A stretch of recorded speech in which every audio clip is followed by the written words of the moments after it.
outspoken and frank. We make decisions at the Peace and Security Council level. These decisions are not implemented.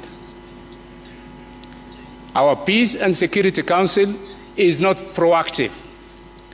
It is reacting to crises when they occur and happen. This has to change. And I'm sending a message to our member countries saying this has to change. The number two problem that we have to face is our standby forces. We have them on the papers.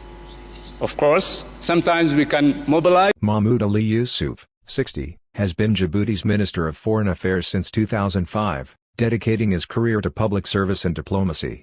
He is a candidate for the African Union Commission, AUC, chairperson position, with the election scheduled for February 2025. Yusuf has outlined a vision for Africa that emphasizes addressing climate change, combating poverty, and resolving ongoing conflicts. He aims to position the continent at the heart of global transformation, advocating for a radiant future for Africa. In the race for the AUC chairperson role, Yusuf faces competition from candidates such as Kenya's Raila Odinga and Madagascar's Richard Randriamandrato.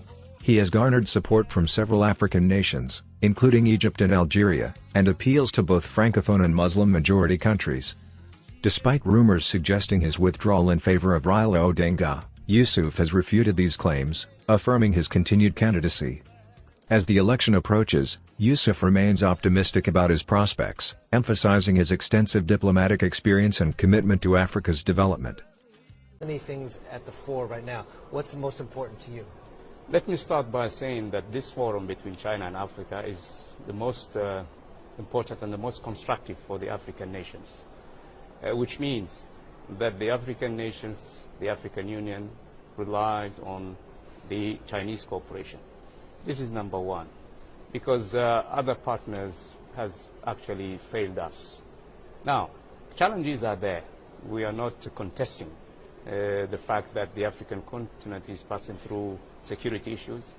We do have a number of expectations when it comes to the building capacities for the African countries in terms of modernization of agriculture, the process of industrialization. We know that today, China has maybe not the same capacity, despite the fact that the willingness is there. We are living in a polarized world. There is something coming in the international arena. The African Union is trying to position itself. Now, we will certainly adapt to the new conditions that we are faced with. African countries have each one specific needs, specific expectations, but the priority should be to focus on strategic partnerships. When it comes to peace and security, we have an African architecture for peace and stability. We expect from China that China will support that architecture, specifically the Peace Fund. We also expect that China will step up in its support financially for the modernization of the plan that Africans set for themselves in terms of agriculture and so on and so forth. I think this is a two-way partnership. Of course, we know that China expects also a lot from the African continent. They want better returns. Obviously, they've gotten minerals and they've gotten energy through their partnerships, through their 120 billion plus that they've invested through state policy loans. Yes. But they also want returns. So are you finding perhaps for African nations the wallet is a little slimmer and it's not opening as wide as years past? I'm not saying that the partnership is a balanced one. But we have to also recognize the fact that China is now one of the biggest industrial products producing country. It needs market. It needs, partners on the African continent. It needs minerals and natural resources. China has a boiling economy. At the same time, we also feel that we can take our own advantage of that partnership when we speak as a united African countries. Have you raised it all with Beijing, or have they raised it all? What role they could potentially play on the geopolitical side in your part of the world? The Horn of Africa is now struck with multiple crises, whether it is Ethiopia trying to find a way to the Gulf of Aden, either through Somaliland, which is a disputed area, or perhaps as the plan that you actually proposed a week ago, you could find perhaps Ethiopia using a new port in Djibouti. But again, Ethiopia is also upset at that plan, or the plan through Somaliland. So has China weighed in on this at all? China has a peace initiative for the African continent, but China is always trying to adapt to the African peace initiatives. We have several hot spots on the continent. One of them is the Horn of Africa, the Sahel, the Great Lake region. So we, as African nations, we are trying to bring, China on our own ground when it comes to peace and security and stability. The Horn of Africa has been, for the past 3 decades, a troubled region. And recently, the tension has risen a little bit more.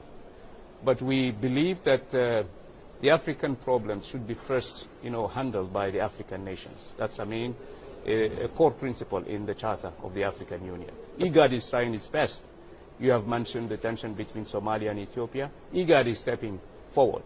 Djibouti is heading, IGAD organization. That's why Djibouti put forward, let's say, a compromise to Ethiopia. Have you offered that plan yes. to Ethiopia? Yes. And what is their response? We're expecting a positive response soon. Now, in our region, we don't have only to deal with the tension between Somalia and Ethiopia. We have the open war in Sudan.